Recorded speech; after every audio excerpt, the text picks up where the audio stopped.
아무리 먼지라 할지라도 감사의 빛을 받으면 나의 인생은 반짝거립니다. 그러니까 항상 감사하시기를 주의 이름으로 축복합니다. 이 오늘 본문의 말씀은 잘 아시는 말씀이에요. 우리가 살아도 주를 위해 살고 죽어도 위해서 주를 위해 죽는다. 이 말이 굉장히 어조나 단어나 뉘앙스가 아주 비장합니다. 그래서 우리는 이 말씀을 이 하나님을 위한 헌신의 비장한 각오나 순교적 다짐을 할 때 이 본문을 씁니다. 그런데 이 로마서 14장을 다시 한번 천천히 읽어보시면요, 이 본문의 맥락이나 상황이 그렇게 비장하지 않아요. 그리고 아주 심각한 상황이 아닙니다. 이 본문의 상황은 이 갈등과 싸움과 분쟁이 있는 이 교회라는 공동체에서 어떻게 하면 화목하게 살 것인가 하는 그 지침으로 이 말씀, 주를 위해 살고 주를 위해 죽고, 이것이 주어진 겁니다. 이 초대교회 공동체는 굉장한 갈등이 있었습니다. 왜 그런가 하면은 교회 안에 큰 두 개의 공동체가 있었습니다. 유대인으로 그리스도인이 된 사람들하고 또 이방인으로 그리스도인이 된 사람들하고. 유대인 하면요, 딱 두 가지가 그 사람들의 정체성을 결정합니다. 합당한 음식, 그러니까 유대인들은요 합당한 음식만 먹습니다. 부정한 음식 절대 먹지 않아요. 그것은 안식일을 의미합니다. BC 6세기에, 그러니까 지금으로부터 2500년 전에 나라를 뺏기고 이스라엘 백성들은 전 세계 디아스포라, 흩어진 민족으로 살았어요. 그런데 이 이스라엘 민족들이 2500년 동안 자신의 민족의 정체성을 지킨 건 뭐냐면 두 가지입니다. 음식하고 안식이라는 이 샤바티컬, 안식일과 음식이 그들의 그러한 이 정체성을 지켰습니다. 그래서 유대인들에게 있어서요, 음식하고 안식일은 생명보다 중요한 겁니다. 우리는 이해가 되지 않아요. 그런데 이 로마 사람들 보면은요, 이 사람들은 먹는 게 그렇게 중요하지 않습니다. 아무 음식이나 먹으면 돼요. 그리고 안식일도 그렇게 소중하지 않습니다. 예수님께서 부활하시고 그 날을, 안식 후 첫날을 이 주일로 지켰습니다. 그러니까 이 안식일과 이 음식을 생명처럼 지키는 사람들하고 그것을 보잘것없이 대수롭지 여기지 않게 사는 사람들과 모여서 이 신앙생활을 하니 얼마나 갈등이 많겠습니까? 먹는 게 그렇게 소중한 문제냐 이렇게 반문하실 수 있겠지만요, 한국 사람들은 소고기 먹고 안 먹고가 그렇게 큰 문제가 아닙니다. 육식, 채식 이 정도에 구분되겠죠. 그런데 인도로 가보세요. 인도에 가면요, 소고기를 먹고 안 먹고는요, 이거는 엄청난 문제입니다. 인도에 가서 버젓하게 소고기를 먹잖아요. 이건 살인당할 수 있어요. 왜냐하면 인도에서 이 소란 존재는요, 신적 존재예요. 신을 어떻게 먹습니까? 그러니까 유대인들에게 있어서 이 먹는 문제, 안식일의 문제는 이처럼 심각한 문제예요. 그래서 예수님하고 유대인들하고 굉장한 충돌이 있었습니다. 예수님께서는요, 이 땅에 오셔서 하나님의 백성들이 법의 정신을 알기를 원했어요. 안식일이 사람이 안식을 위해서 존재하는 것이 아니고 안식일이 사람을 위해 존재하는 겁니다. 그런데 법이 강화되다 보면 율법주의자들은 안식일을 위해서 사람이 존재하는 것처럼 법으로 은혜를 누르는 사회가 됐어요. 그러니까 질식하는 사회, 갈등의 사회가 된 거죠. 이들을 향해서 예수님께서 마가복음 2장 27, 8절에서는 이렇게 말씀하십니다.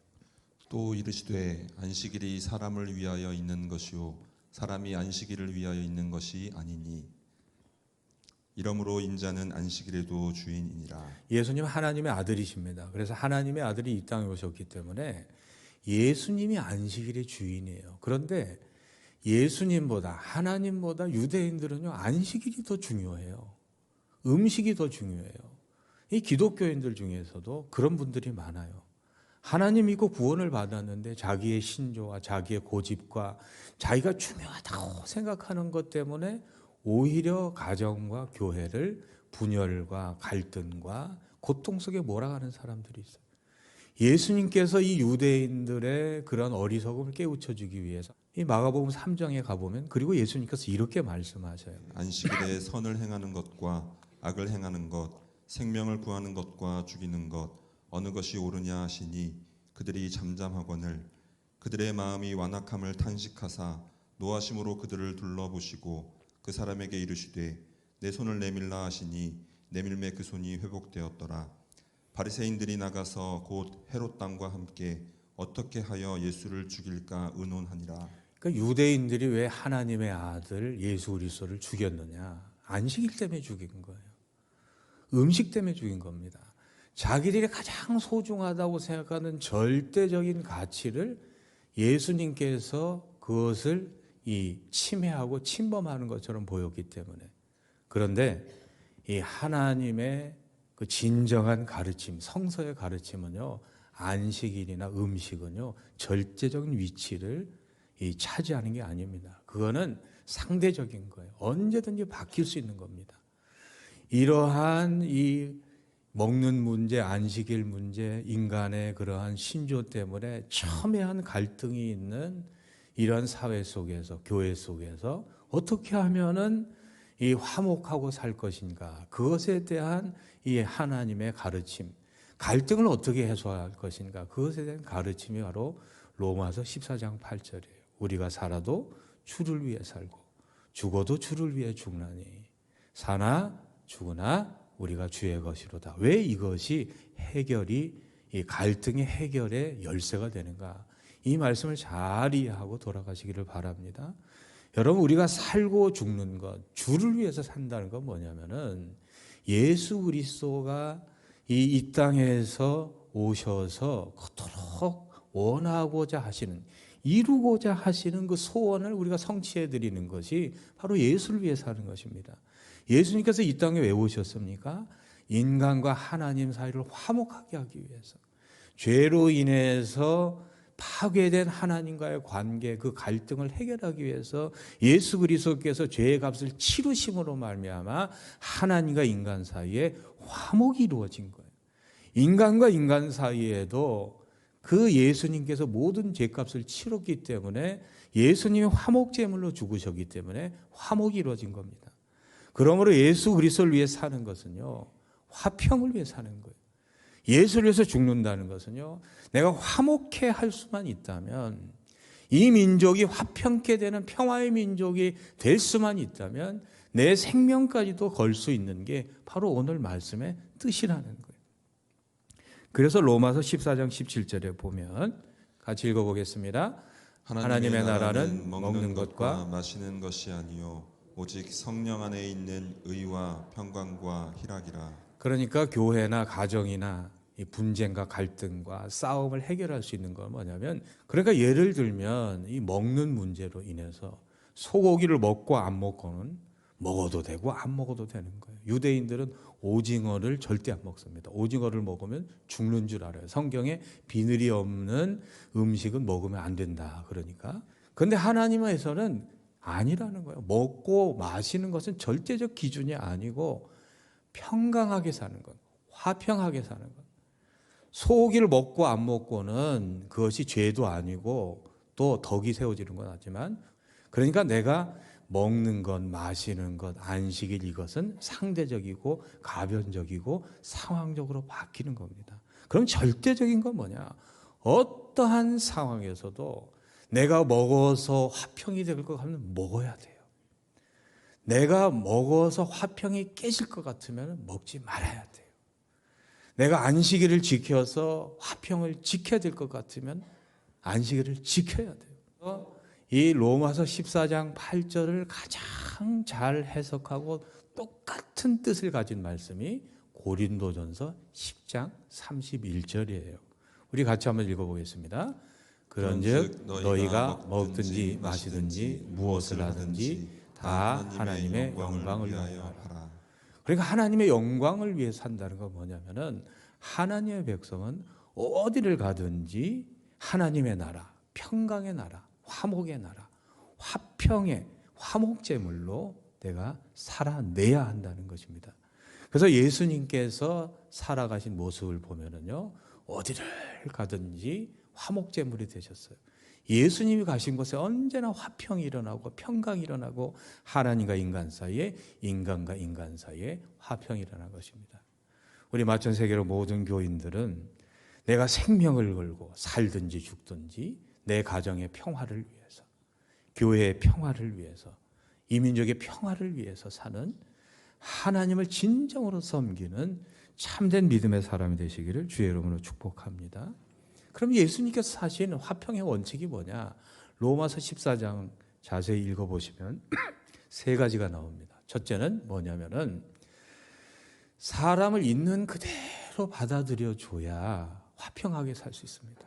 두 번째는 비판하지 말아야 화평하게 살 수 있어요. 세 번째는 업신여기지 말아야 돼요. 이 세 가지 원칙을 잘 들으시고 내가 가는 곳에, 내가 있는 곳에 평강과 화평과 화목과 기쁨과 또한 찬양이 넘치는 그러한 인생 사시기를 주의 이름으로 축복합니다. 첫째로 로마서 14장 1절에 보면 이 받아들임의 원칙이라는 게 있어요. 같이 읽어보겠습니다. 믿음이 연약한 자를 너희가 받되 그의 의견을 비판하지 말라. 예, 받아라 이 말이 뭐냐면은 그 사람을 있는 그대로 깎으려 그러지 말고 고치려 그러지 말고 내 모습대로 조각하려 그러지 말고 있는 모습 그대로 포용하고 용납하라 그 말이에요.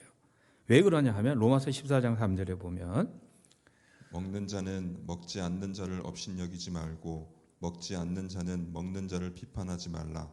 이는 하나님이 그를 받으셨음이라. 예, 하나님은요 소고기를 먹는 사람이나 소고기를 안 먹는 사람이나 다 하나님으로 자녀로 받아주셨어요. 오징어를 먹는 사람이나 오징어를 안 먹는 사람이나 다 하나님의 자녀예요. 여러분 먹고 마시고 이 문화는요 그 달라질 수 있어요. 그래서 하나님의 백성은 화목하게 살기를 원한다면요 있는 모습 그대로 받아들여야 돼요. 예수님께서는 이것을 설명하시기 위해서 누가복음 15장에 보면 탕자의 비유를 말씀하셨어요.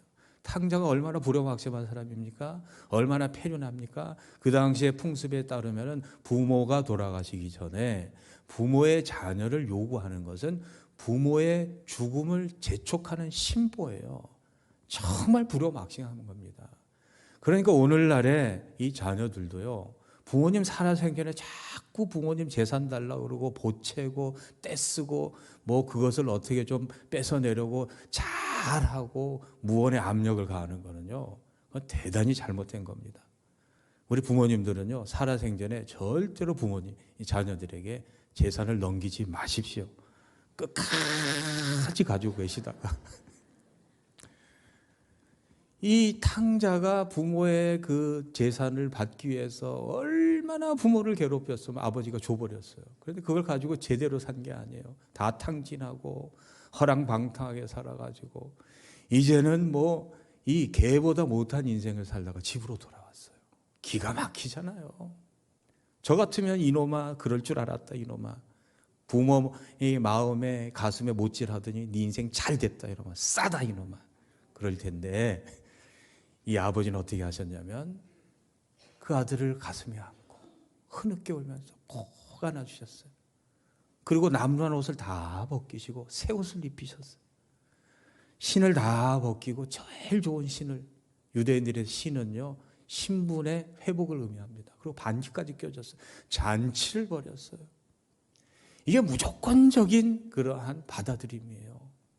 내 아들이 집 나갔다 돌아온 그 자체로 됐다는 거예요. 하나님은요 하나님의 백성들, 이 세상의 죄인들을 그렇게 맞이하시고 영접하시는 받아들이시는 하나님인 줄로 믿습니다. 우리 청소년들이요 그때는요 중2, 뭐 중3 이때는요 격변의 시대, 정말 자기도 자기를 통제할 수 없는 시대, 그런 시절을 살다 보면 집을 나가기도 하고 방황하기도 하고 안 들어오기도 하고, 그런데 어쩌다 집에 들어오면요 어떻게 하셔야 됩니까? 따뜻한 밥을 이렇게 해주시고, 그러면요 우리 자녀들은요 그게 평생 부모에 대한 사랑에 대한 은혜로 두고두고 제대로 된 사람일 줄로 믿습니다. 사람은 고쳐 쓰는 것이 아닙니다. 사람은 절대 안 고쳐져요. 여러분 자신도 못 고치면서 나도 나를 못 고치는데 누가 누구를 고친다는 거예요 도대체. 다시 한번 따라해 주십니다. 사람은 고쳐서 사는 게 아닙니다. 그냥 사는 거예요. 그 사람을 만나게 하고 내 아내를 내 남편을 만나게 하신 이유는요, 마음에 들지 않아도 고치고 싶어도 그것을 품고 그것을 용납하고 그것을 그대로 받아들이고 살라는 하나님의 명령인 줄로 믿으시기를 바랍니다. 고치라고 그 사람 준 게 아니에요. 받으라고 준 거예요. 내가 받아주지 않으면 누가 받아주겠습니까? 내 남편, 내 아내, 내 자식 내가 받아주지 않고 내가 품어주지 않고 내가 용납하지 않으면 누가 받아주겠어요? 하나님께서 나를 받아주신 것처럼 소중한 그 사람 아무 이유 없이 토달지 말고 그대로 받으시기를 바랍니다. 두 번째, 갈등을 해소하는 원칙은 로마서 14장 4절에 보면 같이 읽어보겠습니다. 남의 하인을 비판하는 너는 누구냐? 그가 서 있는 것이나 넘어지는 것이 자기 주인에게 있음에 그가 세움을 받으리니 이는 그를 세우시는 권능이 주께 있음이라. 인간의 큰 착각 중에 하나가 뭐냐면은 자기가 세상의 기준이라고 오해하고 착각합니다. 그래서 자기가 판단하는 것은 정당하고 남을 비판하는 자신의 정죄는 합당하다는 오해 속에 살아요. 이게 굉장한 착각입니다. 인간은요, 남을 비판할 수 있을 만큼 객관적이지도 않고 모든 것을 알 수 있을 만큼 지식적이지도 않고 단편적이고 파편적이고 이 얄팍한 지식을 갖고 살기 때문에 내가 판단하는 판단은요, 오류로 이 끝날 가능성이 굉장히 많아요. 살인은 1명을 죽이지만 비판은 3명을 죽인다 그러잖아요. 탈무드 속담에. 비판은 왜 3명을 죽이느냐? 비판할 때 비판 당하는 사람을 먼저 죽이고 그 비판하는 소리를 듣고 있는 사람을 죽이고 결국에서는 비판할 자기도 죽는 겁니다. 그래서 임마누엘 칸트는 인간의 이런 오류를 3가지로 설명합니다. 인간은 3가지 이기주의가 있는데 첫째는 논리적 이기주의, 두 번째는 감정적 이기주의, 세 번째는 도덕적 이기주의가 있다 그래요. 이기주의라는 건 자기 중심적인 사고방식이에요.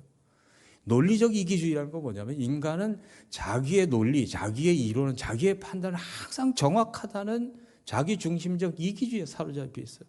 자기가 틀렸다는 생각은 전혀 할 수 없는 무모하고 어리석고 미련한 게 인간이라는 거예요. 그러니까 우리는 항상 어떤 인식을 가지고 있어야 되냐면은 나의 윤리적이고 논리적인 판단은 오류가 있다는 그런 인식 속에 살아야 돼요.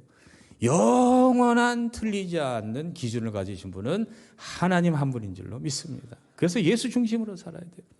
감정 중심주의로 살면은요, 내 감정에 따라 세상이 다 바뀌어요. 내 감정이 세상을 판단하는 기준이 됩니다. 내 감정에 따라서 이 세상의 모든 감정도 뒤바뀌는 이게 인간이에요. 세 번째는 도덕적 중심주의, 도덕적 이기주의는 뭐냐면은 인간이 도덕적인 판단을 할 때 누가 좋은 사람이냐, 누가 착한 사람이라 기준을 할 때 이 놀라운 기준, 놀라운 실험인데요. 누가 착한 사람이냐면 나에게 잘해주는 사람이 착한 사람이에요. 그 사람이 도둑이든지 뭐 조폭이든지 상관없어요. 나에게 잘해준 사람은 착한 사람. 마지막으로 세 번째 한번 따라해 주시겠습니다. 업신여기지 맙시다. 로마서 14장 10절에 보면 같이 읽어보겠습니다. 내가 어찌하여 내 형제를 비판하느냐? 어찌하여 내 형제를 업신여기느냐? 우리가 다 하나님의 심판대 앞에 서리라. 그럼 업신여긴다는 건 뭐냐면요, 내가 좀 높은 위치에 있다고, 좀 배웠다고, 가졌다고, 잘생겼다고, 이쁘다고, 좀 재물 좀 있다고 나 아닌 다른 존재를 하찮게 여기는 겁니다. 옛날에는 신분에 의해서 양반 상인 이래가지고 신분으로 업신여겼어요. 요즘에는요, 돈으로 사람 업신여깁니다. 돈 없으면 옛날에 그러한 상인 취급해요. 옛날에 그러한 이 돈으로 사람의 가치를 업신여기고 무시하는데요. 여러분 잘 들으시길 바랍니다. 사람 한번 무시하는 것 때문에, 업신여긴 것 때문에 살인이 날 수도 있고 가정의 파탄이 날 수도 있고 그 사이좋던 부부가요 갈라질 수도 있어요. 다윗하고 미갈을 보세요. 미갈은 정말 좋은 아내였습니다. 자기 남편을 위해서 아버지도 배신할 만큼 남편을 끔찍히 사랑한 사람이에요. 그런데 다윗이 이 이스라엘 집안으로, 이스라엘 이 나라로 법궤가 들어오니까 다윗은 목동이지 않았습니까? 그러니까 춤을 추고 막 춤을 춘 거예요. 그러니까 아랫도롯이 다 벗어지니까 공주였던 미갈이 저는 하찮은 사람, 목동으로 살더니 임금 노릇 못하네. 그러면서 이 왕이 들어오니까 아주 무시하고 업신여기고 하찮은 취급을 하니까 그 이후로 미갈과 다윗은 영원히 결별을 하게 됩니다. 여러분, 공동체를 깨고 가정을 깨고 또한 이 사회를 깨는 건요, 업신여기는 거예요. 여러분, 하나님의 백성은요 절대로 업신여겨서는 안 되는 줄로 믿습니다. 사람을 업신여기는 건요, 그 창조하신 하나님을 없애는 겁니다. 업신여기는 겁니다. 그래서 잠언 14장 21절에 보면 성도는 깨달아야 됩니다. 같이 읽어보겠습니다. 이웃을 업신여기는 자는 죄를 범하는 자요, 빈곤한 자를 불쌍히 여기는 자는 복이 있는 자니라. 업신여기는 거는요, 감정의 유희나 감정의 그러한 소모나 뭐 해도 되고 안 해도 되는 그게 아니고 실수가 아니고 큰 죄입니다. 그래서 업신여김으로 말미암아 사회가 붕괴가 되고 교회가 파탄이 나고 가정이 무너지는 겁니다. 여러분, 내가 속한 가정이나 교회나 이 민족을 화목하게 하는 것이 하나님의 백성의 사명인 줄로 믿습니다. 그것을 위해서라면요, 받아들일 줄 알아야 돼요. 두 번째는 비판하지 말고, 세 번째는 업신여기지 말아서 내가 속한 것이 하나님이 통치하는 평강의 나라 될 수 있기를 주의 이름으로 축복합니다. 기도하겠습니다. 하나님 감사합니다. 대한민국이 남북으로 상하로 좌우로 이렇게 나뉘어집니다. 가정도 나뉘어집니다. 이혼율이 세계에서 1등입니다. 하나님의 백성들이 화목해 하는데 하나님, 화목제물로 드려지게 하여 주옵시고 주를 위해 사는 것이 화목을 위해 사는 것임을 알게 하여 주옵소서. 예수 그리스도 이름으로 기도합니다. 아멘. 지금은 우리 주 예수 그리스도의 은혜와 하나님의 영원하신 사랑하심과 성령님의 위로 함께하심의 역사가 찢기고 나뉘어진 이 세상을 예수 그리스도를 본받아 화목하게 만들기를 소망하고 돌아가는 마천 세계로 모든 교우들 머리 위에, 그 가정과 자녀와 삶의 자리 위에, 주의 몸된 성전을 위해 수고하고 애쓰시는 모든 봉사자들 머리 위에 지금부터 영원토록 함께 하시기를 간절히 축원하옵나이다.